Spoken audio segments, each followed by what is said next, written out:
қор ашылғанына 1,5 жыл уақыт арасында міне бүгін Зайсан қаласы бойынша екінші үйдің кілтін табыстау үшін сонау Алматыдан келіп тұрмыз. Сіздерге көп алғыс айтамыз осындай үлкен шара өтіп жатқан. Енді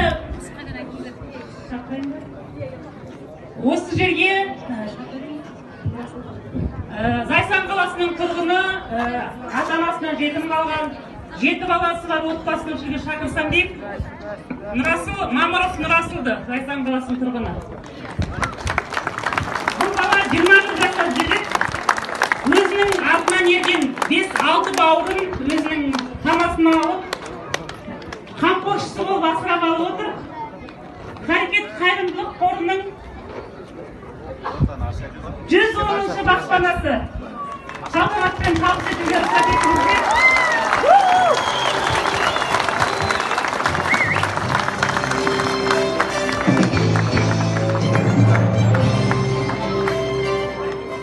Ассалаумағалейкум, Зайсан қаласының халқы.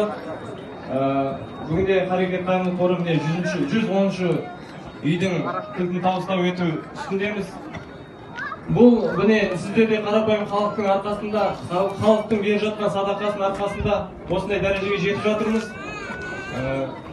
Бұл Нұрасылға үй алып береміз деп көптен бері жүгіріп жүріп, Алланың қалауымен бүгінгі күнге нәсіп етті. Соған мұрындық болған осы жастар саясатына және осы Зайсан қаласының тұрғындарына, осында Зайсан қаласының еріктілеріне және де кәсіпкерлеріне көптен көп алғыс айтамыз. Алла разы болсын.